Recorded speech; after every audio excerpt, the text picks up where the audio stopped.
This podcast is a quest for well-being, a quest for a meaningful life through the exploration of fundamental truth. Enlightening ideas, insights on physical, mental, and spiritual health.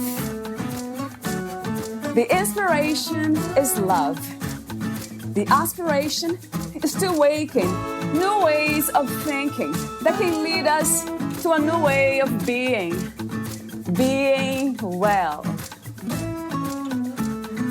Welcome to Body, Mind, and Soul Healing Conversations.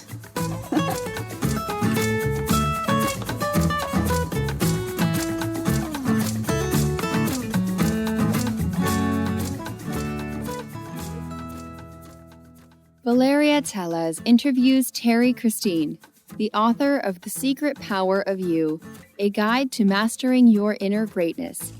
Her book is endorsed by Don Miguel Ruiz, author of the New York Times bestseller, The 4 Agreements. Terrie Christine is also an internationally recognized intuitive energy healer, TV personality, radio and podcast featured expert. For over a decade as a practicing intuitive energy healer, Terrie has helped thousands like you access clarity, results, understanding, and a sense of peace and freedom. Terrie helps her clients reconnect with the deeper forces and powers within themselves to create a fuller, more satisfying life. She helps pinpoint what you cannot easily see for yourself. Energy healing is an intervention that supports medical and mental health protocols. Terrie's work is best seen as that intervention and supports existing medical and mental health protocols to boost positive and measurable outcomes for patients and clients whose goals are increased physically and emotionally for their health and well-being. In fact, Terrie Christine's intervention is its own protocol for healing that supports or is an aide to existing medical and psychotherapy protocols or models. It is a new paradigm of healing. Through her work, she helps you clear away your stories and fears that are wrapped around old energetic blocks, which hold you back and often contribute to emotional and physical chronic pain. Within a matter of seconds, Terrie Christine can uncover the history of the experiences you faced, which led to the creation of your limiting beliefs. Meet Terrie at terriechristine.com. Here is the interview with Terrie Christine.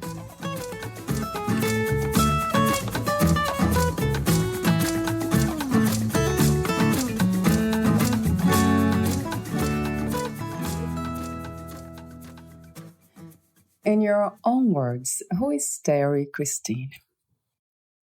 Well, I am an intuitive energy healer and psychic medium. I've been doing this for over 13 years now. I've written a book. I've been on Hay House Radio, Bravo Network, and many other platforms, telesummits and podcasts such as this one, to help people see that there are alternative ways to heal from your past. Before we talk specifically on topics that's in your book, The Secret Power of You, a guide to mastering your inner greatness, I have these warm-up questions. So the first one, Terrie, for you, has to be this one. What is healing? Wow, that's very profound. Healing is a sense of finally finding peace within who you are, of feeling a deeper sense of being able to know and live in that space of who you are and accept exactly who you are. What are we looking for when we ask that question? Who am I?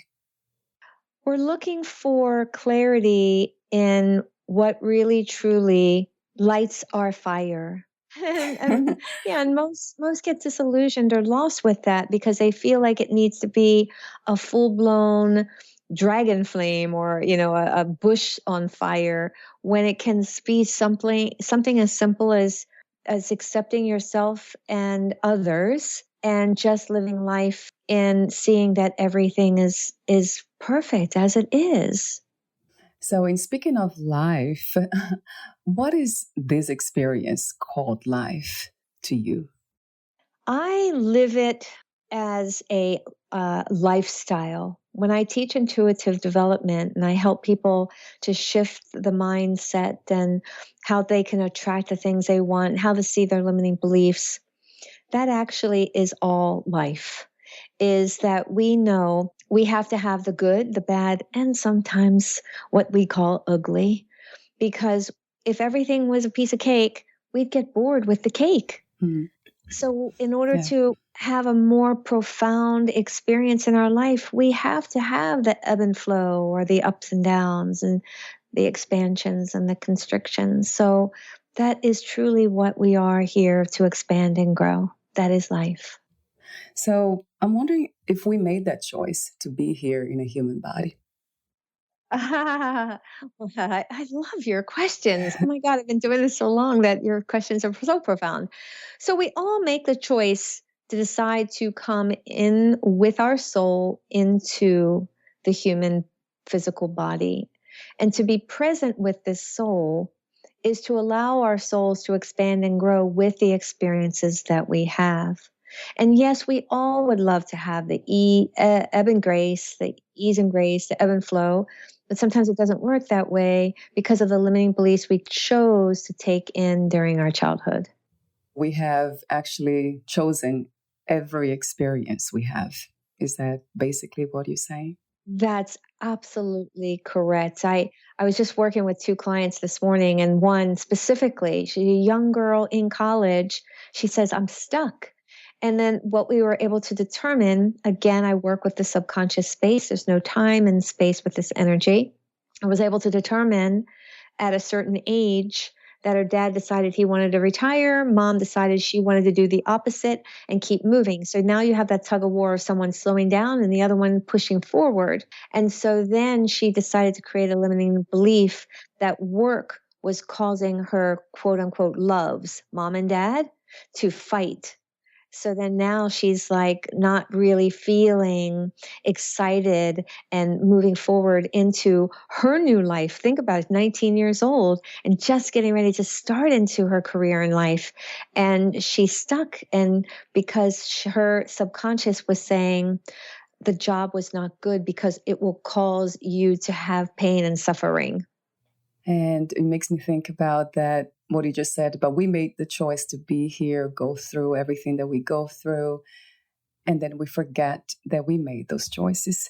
So it is, like so many people say, remembering that we have choices, that we can go one way or another.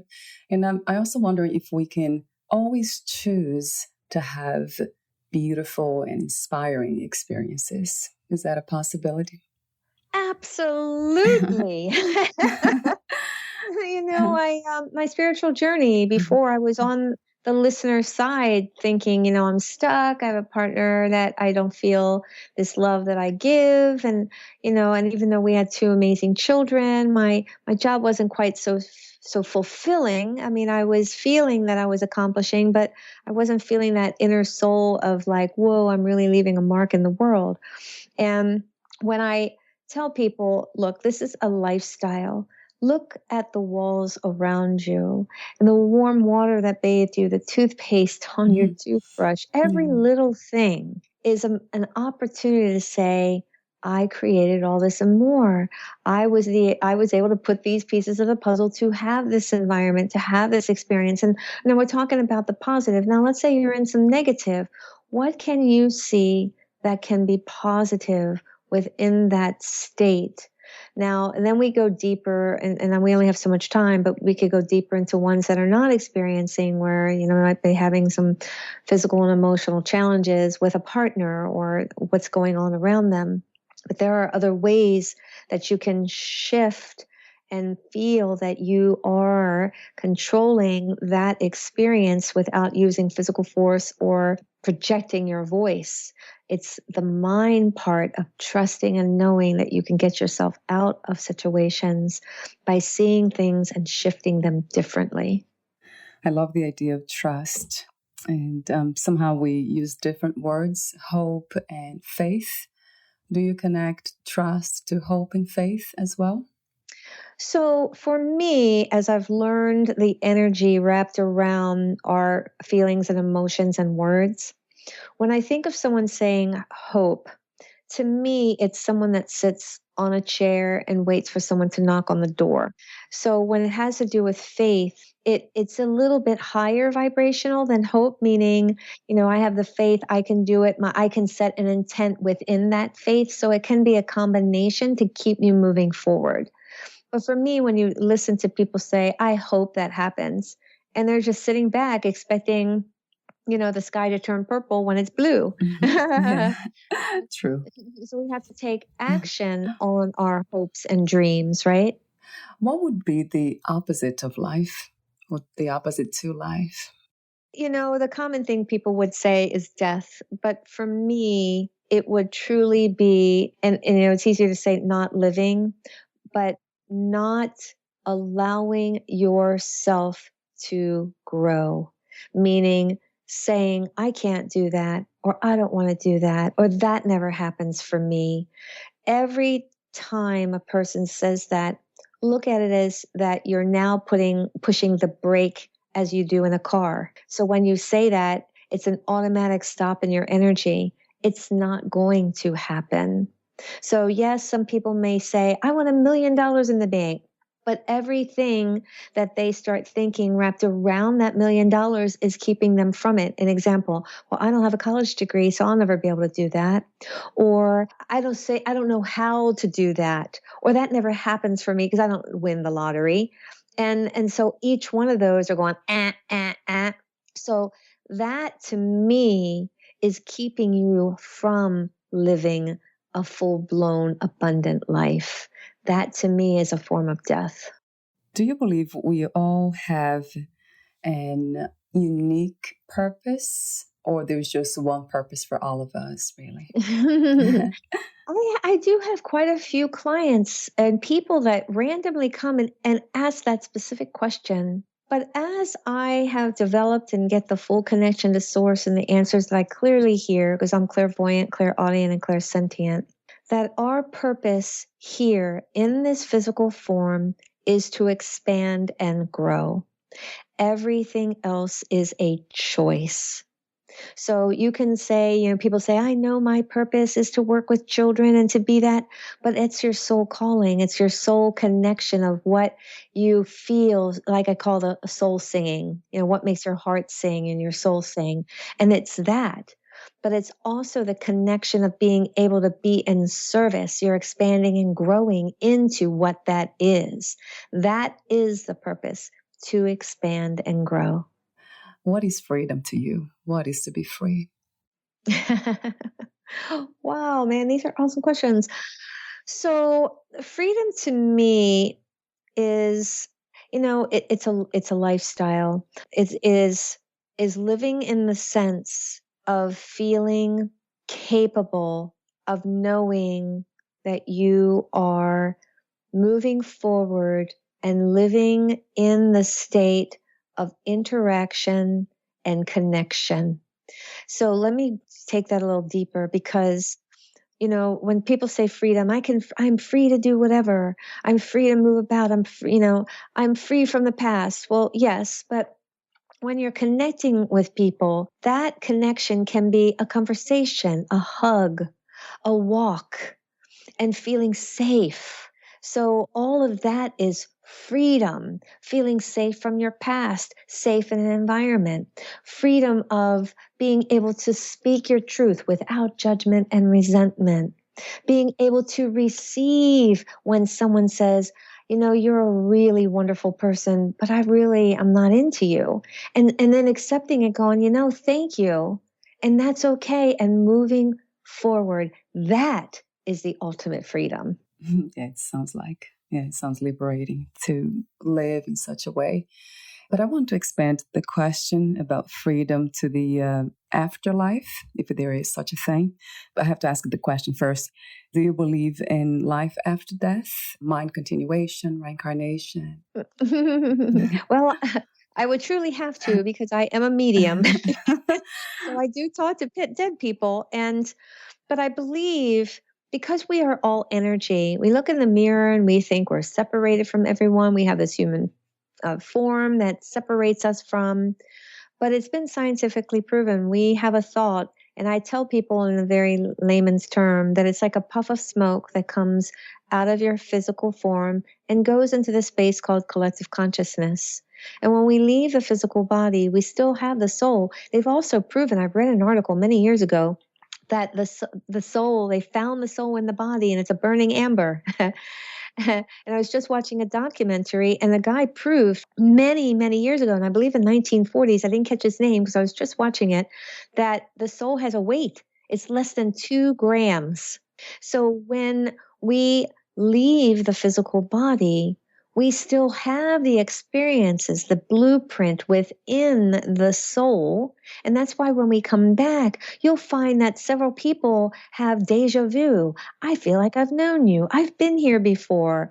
Or they find that things are so perfect example. These new young kids coming into our block, and they're in high school and coming up with ideas to clear the ocean and heal cancer from little rats and things like that, because they're already evolved individuals, souls that are just starting where they left off from the other form they left. Actually, it's not a belief in your case. It is a knowing, right, Terrie? That there is life after death, or just life after life in a way. Yes, it is a complete knowing from what I've been shown from someone who's transitioned, from what some of them see on the other side, what they say.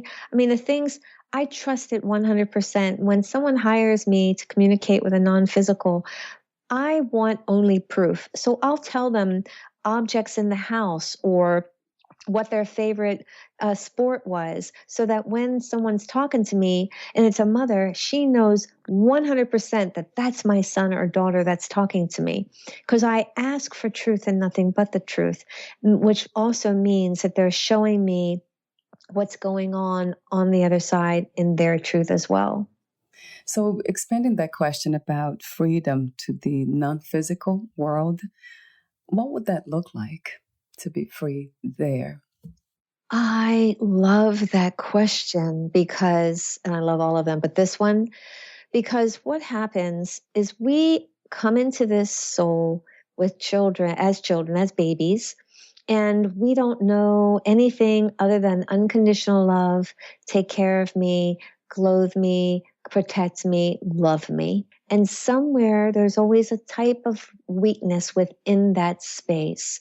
And it can be where the mom leaves the baby in the crib just a little bit longer because she's got to finish this, whatever she was pulling out of the oven. And the baby's like, "You're leaving me, come and get me," right? But as we're growing into it, we have feelings that we've been hurt emotionally or sometimes physically. We have that, why is this happening to me? And we have these lack. Why can't I get out of it? And then some will transition with not having $1 in the bank and thinking, this is the only life I've ever lived. But once they leave the physical form, there's no judgment. There's no resentment. They're reflecting back on growth of the opportunities of who they met and everything, being grateful for everything, including the labeled of uglies. But I'm still wondering if the choices you spoke of earlier, that we come back, we made a choice to come back here. And a lot of these choices included some type of suffering or testing. If this is where the mystery comes in, or perhaps you can clarify that. Why would we leave the body in a state of freedom, of knowing what this is all about, and then come back and put ourselves into more challenges? Yeah. Everything is energy, and we are energy. And the universe is infinitely growing and infinitely expanding. And with that, so are we. And if we choose to stop, then the universe will also stop expanding and growing. We are one. We are that energy. So when we're coming back to recycle or to live something else, it may be something that we hadn't learned. or as someone who was trying to think of something negative and positive, but someone that was not very good to their partner. And then they come back into the world to feel what it felt like to be on that end. And now they're the person receiving that. Mm-hmm. And then to realize, wow, to expand and grow, and now to let go of all of that, meaning the judgment, and feel like this is deja vu and this doesn't feel good. And now I can forgive someone who's doing that to me, or I can change how they see things by communicating or helping them get help, or whatever it is, a multitude of things. But to be able to live on both sides is a perfect example. I had my own podcast, and you're the host of this podcast. So I know exactly what it takes for you on your end, how to prepare, what questions, how to ebb and flow so that listeners will want to come back for more.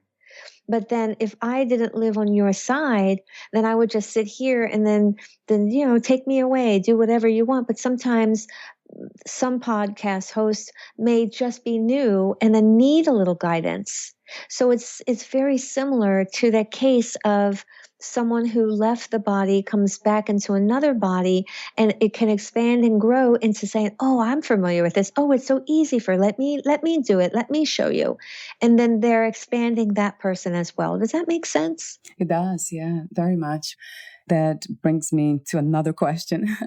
What do you think is the purpose of the human experience or the human experiment? For me, it truly is to expand and grow. So if we aren't living life in the ups and downs, then you might as well stop breathing. You are not moving forward. And so there are moments, even for me, when I was able to shift. I had a spiritual epiphany going from a relationship that I was begging for the love I kept giving. And at the end, I know what it feels like to want to end your life. I was very close to it, but I knew I couldn't do it myself. And when I had that spiritual epiphany and God came to me and said, love will come, that was what I wanted. And I knew it gave me, and when we use the word hope, so someone who's below the hope, like there's nothing left, you don't want to even take another breath, there isn't any hope to bring you up. But someone that low where I was gave me that lift from despair to say, oh, there's hope, that I was able to push my feet through the hope and move forward to where I didn't become a victim. And I didn't choose, I could have chose either way, but my choice was, I'm a fighter, forget this, no way, I'm going to work through this. God came to me, and I'll use that label, it could be higher self-source light. And so whatever I decided to label it, but I knew there was something beyond me saying, love will come, and I knew I could have it. So there is where you can experience that and know that we are more than just getting up, going to work, coming home, and starting all over again. Yeah, so it really went back to love. It always does. What is your understanding and idea of love? What love is? It's all from in me, because when I was at the end of that relationship, I had realized that everything that I was living for was outside of me. I was taking and putting my hand into him to say, please love me like I love you. I was taking everything, my experience at work, please satisfy me like I give to you, because I didn't feel satisfied and I didn't love myself. Now, many people can say, I love myself, I take care of myself, but then they can get triggered by someone judging them. And then that is a form of not loving yourself, because people are going to have limiting beliefs and blocks, which can create judgment, right? And then if you understand that that's what they have chosen to feel or believe based on their childhood and upbringing, it has nothing to do with you. So then when you love yourself, you go, I get it, I understand. And then you walk away, poof, bye. And you don't have to be their punching bag. You don't have to be part of their path at all. You just go, bye. Do you think is realistic goal or practice unconditional self-love? It's a yes and no. So we do our best not to place conditions on love, specifically for self. So if we start by doing that for self, it allows us to be expanded to give and receive outside of ourselves. But when you are placing unconditional love on someone who has conditions, then you can still place the unconditional love and say, I love myself so much that it really isn't working for me. So that doesn't mean that you're placing conditions on someone else. It just isn't satisfying your soul or helping you to support your expansion. You might be counting on them more than you're counting on yourself. So the unconditional love must start with self before you can expand it to others. From time to time, I hear quite the opposite, that it's possible to learn to love ourselves unconditionally by letting other people love us unconditionally. But then we're counting on them to satisfy our needs. Maybe from some of us, the experience of being loved unconditionally might come first before we have the courage to love ourselves unconditionally. But then you were saying to allow. So if a person is not loving themselves unconditionally, how can they allow to receive unconditional love from someone else or something else? That's a good point, because that means also they don't really know what that is. Exactly, because there's already conditions placed on that. And then they're living in the space, well, then I will only receive it if, and there's the conditions, or I will only want to see it if, there's the conditions. Confirming that too, that's what I feel it's really a must for all of us to come from that place of loving ourselves exactly the way we are at this moment. At this time, what do you think is the world's greatest need? And do you have a vision for a new reality? That's pretty profound. So I truly believe that love does center around every aspect from compassion to truth to giving and receiving. And again, if we start with knowing that we, the individual soul, is already love, you can move past the shell, meaning the body, and see people on a different level. And it's very interesting how I was able to personally shift that years ago, because my parents were teenagers, so there was a lot of lack in our life. And so as I moved through my own spiritual journey, I had to be able, and because I, also went through, that relationship and had to end it, but to love myself so much that I attract everywhere, anyhow, every age, every nationality, and I end up feeling they're a soul I hug.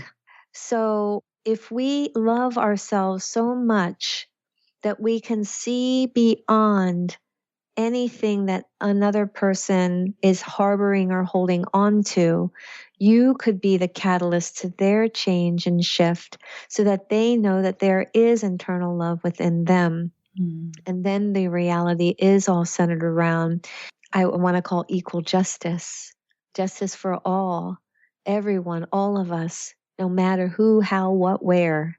So energy healing, what is it? And how did you discover this healing method? So I began with, as I stated, through my spiritual epiphany that I had.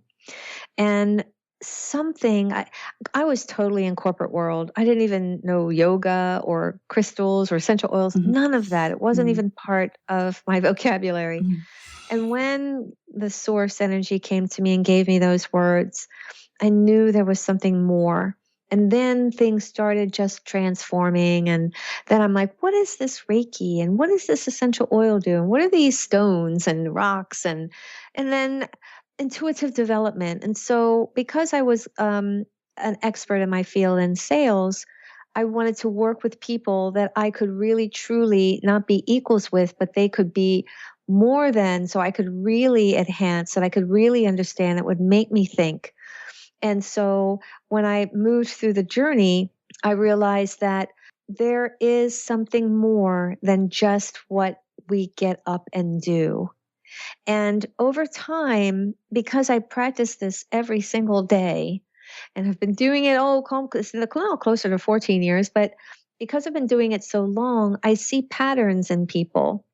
And so within those patterns, it makes it easy for me to determine what it is that's going on with them. And so when I see people locally, I've been putting my hands on them, but I've been asking the universe to say, look, I want profound, I want to heal cancer, I want to do all these things. And now people are coming to me with physical pain and they'll walk away without the pain.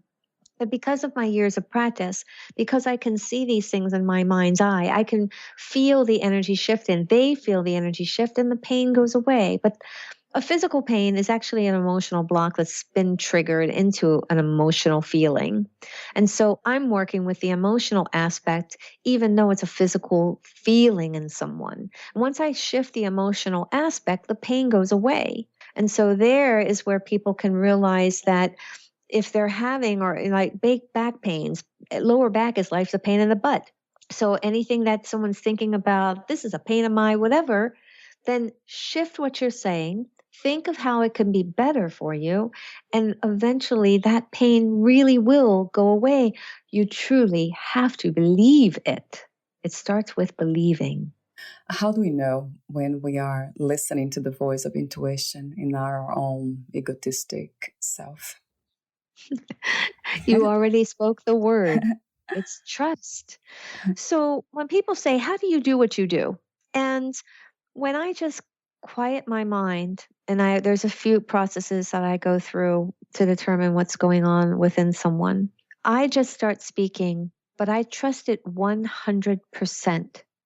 So if a person says, no, I don't think that's way, and I'm like, hold on then, because I don't feel I'm wrong. I feel that maybe it's how I said it and it's not triggering a memory that they feel they need to see. And so it's the saying goes that if a tree falls in the forest, does it still make a sound? So just because you can't feel it, are you saying it didn't happen? So when a person will allow me to start telling the story, and if it's not resonating, I'll go deeper so that they can go, oh, I remember when, or oh, that makes sense, because now I'm starting to feel emotional and I don't know why, because I'm working within that deep subconscious space. Hey, if we were all conscious, it wouldn't be subconscious, right? And then if we all knew our limiting beliefs, we'd all have a lot more money in our banks and we'd all be living the lifestyle that we want. But we are here to expand and grow. We are here to let go of what we chose was not good for us, or what we were trying to protect our emotions over. If mom and dad were having an argument as a child, then we have to bring it forth so we can say, it's like buying a house. You know, the house is perfect for you when you bought it. But now 10 years later, you might have a larger family, or your job is now in another state. So you have to contract out of the house, you sign off, and you buy a new house. However, when it comes to limiting beliefs, we forget to contract out of it and we're still hanging on to it. And then that's why people still rotate in the same partners or the same jobs or the same lack of energy, meaning abundance or whatever. Do you ever use the word God? I use it as a label. I do not follow organized religion with a Bible or church. I did go when I was a young child. There's nothing the matter with it. I encourage my children to go to have a sense of community, to know that you can be in service with your community. But I did not force them, and I don't feel that if it doesn't resonate with you that you need to continue to go. It's about what resonates with you. And so when I say God, everybody instantly goes and thinks up in the sky or up there. But I can say, the energy of all that is, or source energy or universe. And I do in various different ways, but I find that I do have a tendency to use the label God, but it's the source in which we all have come from. How did you become a writer, Terrie? So when I went through my journey and the emotional pain that I went through, I started realizing the deeper I got into teaching intuitive development and seeing how I could help a person so profoundly. I looked at it as saving little lives, that I wanted to do it in a tool mechanism. I call it the tools for success. So videos, YouTube videos, books, podcasts, those types are tools for success.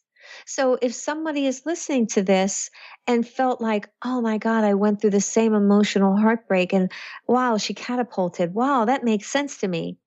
Then to me, a podcast is a tool for success to help push them along, knowing that they can be more successful in severing the ties from that past feeling or those past limiting beliefs that they chose to create when they were young. So when I moved further into it, I realized, man, I am, spiritual people say downloads. I get these downloads and they're so simple, yet very profound. And I wanted to share it through a tool for success. And that's why I chose to write a book. Yeah. And speaking of success, what is success to you these days? What is to be successful? Is to know that what you are creating and the world that you're creating is moving you closer into the person that you really are, meaning the soul that's singing, right? So that, I can do whatever I want. If if I decide that I want to work in daycare and this pleases me so much because I love children, and there are people that are like that, then that's success for them. They're doing exactly what they love.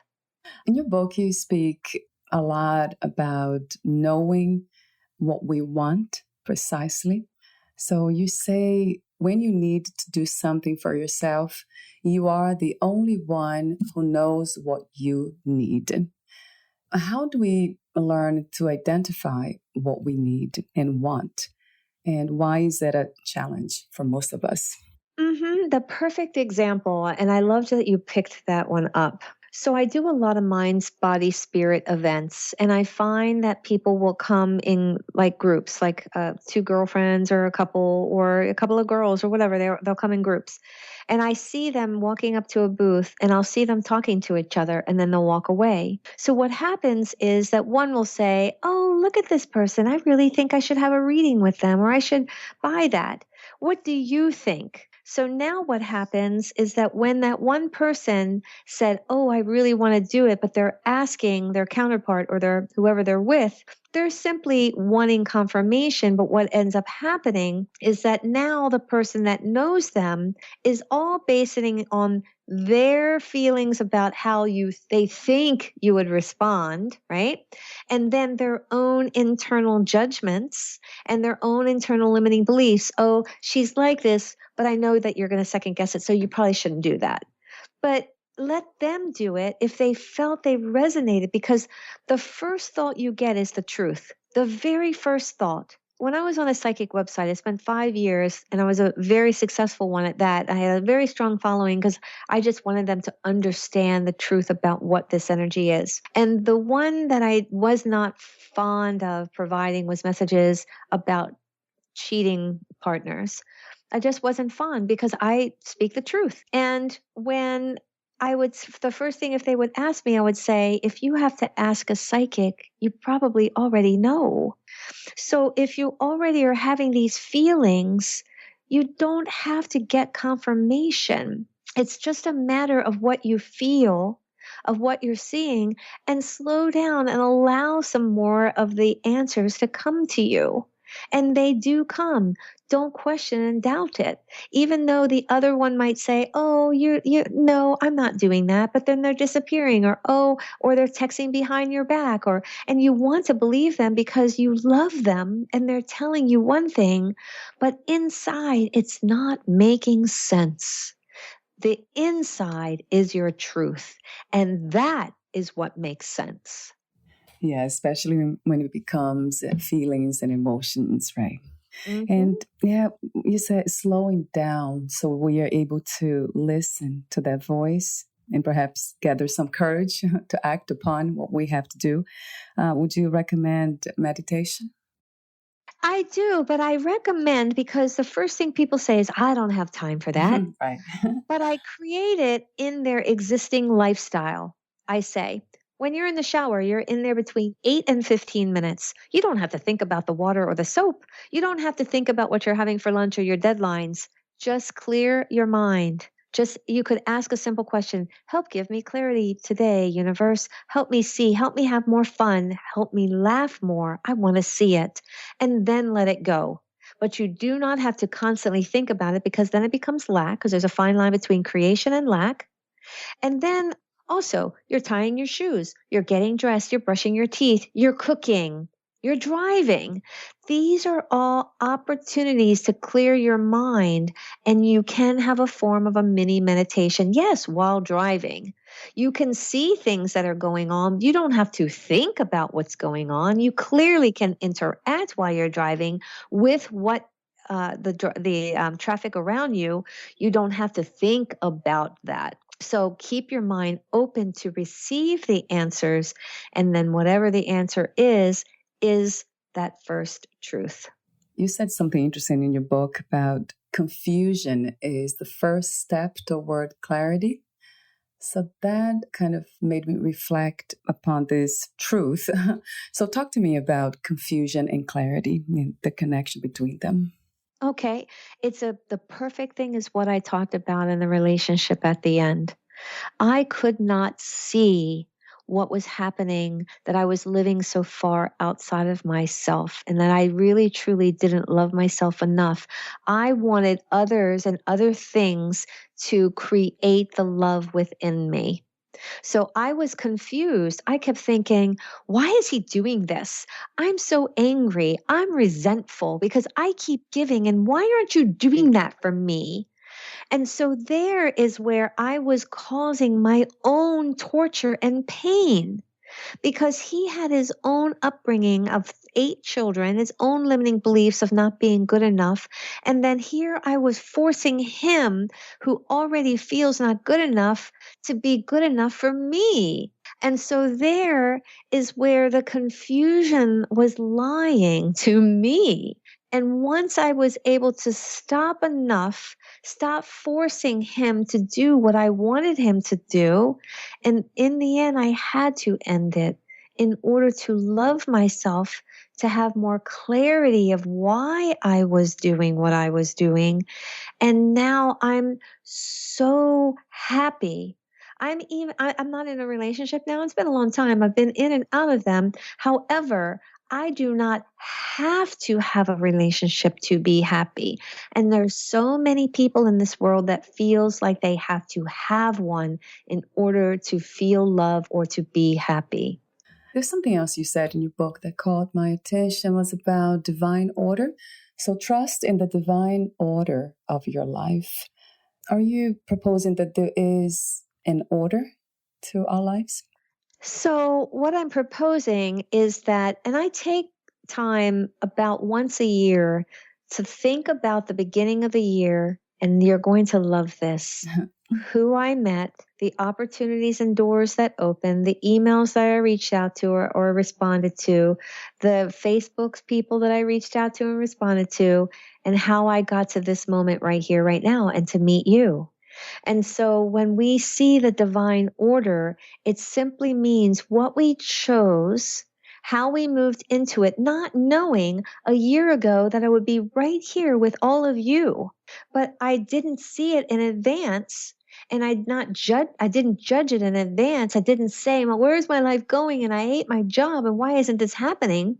But what I did was I allowed myself to create as I was moving forward, knowing that it was moving me into a perfect opportunity, which this right here, right now, to me, and I hope to the ones listening and you, that is the perfect opportunity to be right here, right now. But that is the divine order, is when you make decisions, when you move into it, the people you're meeting, how that may be an introduction to another person. That's exactly how you meet your partners and your husbands and your spouses and whoever you want to label them, and then meeting your coworkers and then the experience you had with them. And some of them weren't that great, but it also gave you an opportunity to create, meaning create your own boundaries, knowing that what you did, how you responded to it, how you won't do it again, how you may do it again, and knowing it and knowing that it's all in gratitude versus being angry that it happened. Talk to me for a moment about the Meg stream technique, I think. I'm not sure if that's how you pronounce it. That is. I created that. I remember I was sitting with a girlfriend and we wanted to create something that was really powerful. It's actually a combination of 5 things that I created. What it is, it's a guided, you can call it a meditation, but there's 5 phases of it. And in the middle is a mini meditation of one of the phases, but it's about creative visualization. It's about letting go. It's the mini meditation. It's the mirror technique. There were several little phases in it so that you can accept yourself. And that's the very first one, to accept yourself right where you are. If you're angry, okay, you're angry. You can accept that. But the thing is, it doesn't have to last a day, a week, a month, a year. So accepting that and then moving through the process of Magstream. And in the end, it's the mirror technique, meaning I'm seeing myself. I'm looking in my pupils. And you know what? I love myself for who I am. I love where I am. I love who I am. And I acknowledge that I'm feeling this. And that is okay. So it really is a very transformative process in a very short 15-minute technique. And that is actually something that I created that you won't find anywhere else. It is. Thank you for bringing that up because I was very proud of what I created there. Yeah. You said false belief patterns are passed down from generation to generation. So that's what I see a lot of times, my own eyes. There's something deep there that I don't understand what it is, but it's not part of what this is now, and it's living, experiencing it in this moment. But I can see the shadows of the past, which is so fascinating. Yep. And now it's time to just stop it and see it and shift it. Right. Absolutely. Yes. Yeah. With love and kindness, right? Absolutely. So I have a few more questions for you before I ask them. Would you like to add anything or read a passage in your book, Terrie? Oh, yes. Thank you. I'll just flip a page open. Here we are. Is lack a large factor in your life, meaning you see many limits in and around your life keeping you from increasing your abundance? No college degree, not a lot of work experience, no seniority. Imagine yourself standing in a group of people. Everyone is talking and you are the center of attention. Everyone is listening to you. They are hearing you. They are doing what you ask of them. You begin to feel what it is like when you are the solution. You are the one that everyone looks up to. This feeling generates a sense of trust within you beyond the limiting beliefs you tell yourself. You begin to live as though you are the solution and others around you respond in a positive way. You continue to trust and live as though everything you have and need is already part of your life. Now, as you reflect back upon the limiting beliefs you had on the lack of no experience and no college degree, you will find yourself in the energy of having endless opportunities expose themselves to you. I literally just opened the book and pulled that out. That's really great. Yeah, and it speaks the message for all of us. Thank you so much for your mission, Terrie. It's beautiful. Oh, thank you. I'm very honored and grateful to be here. If you knew you would die soon, meaning losing the body, would you make any change in your life or do anything differently? That is really funny. I would probably right now just not work as hard as I'm working. But I do know that I do have an end result that I want to create. And so I would know that I don't have to work as hard. And, this is a choice. Again, we talked about choices that I'm making, but I know that it's not a never ending process. So when I choose this, I'm not complaining. I actually enjoy it. I actually only slept 3 hours and everyone said, did you have 10 cups of coffee? Because when I went to bed, I said, what will it take for me to wake up fully energized and excited? And I did. And I've been bouncing off the wall. So it's a choice in that. And so again, is your choice of what you're doing. Are you irritated or angry or frustration? Or are you choosing that I'm doing this and it's okay because my end result is something that I really, truly want and desire? Yes. And my last question, what are 3 things about life you know for sure as of now? Trust, gratitude, and the creation within our mind, body, and spirit. I know it. I live it. I was like the people listening, and now here I am today. And I always wanted to say, how can I talk to dead people? How can I put my hands on people and heal them? How can I hear these things that, that I know within how can I see that? And I wanted it. And now I'm doing it, and I'm changing entire lives. It's truly all about that. Yes. We can all do it. Thank you so much for your presence, your authenticity. I love your energy, how free it is. And thank you again for your message and mission in this reality. Oh, thank you so much. I'm very grateful. Where can we find more information about you, your books, products, services, and future projects? Sure, thank you. I do have an amazing website that has actually videos on there. I have my book on there, and also, like you just listed, projects and other things that are coming that are here also as well. So it's under my name, Terrie Christine.com. That's Terrie Christine. I also have there a lot of YouTube videos. I'm on Instagram. I do Facebook Lives all the time. And of course, you can find me almost weekly on various different telesummits and podcasts, very similar to this one as well. So thank you. Wonderful. Thank you, Terrie. We'll talk soon. Bye for now. All right, bye-bye.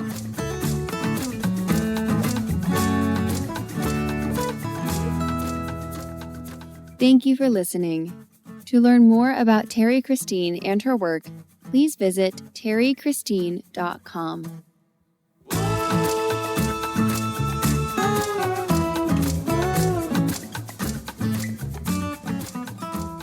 To learn more about this podcast, please visit fitforjoy.org/podcast. Thank you again for listening, and bye for now.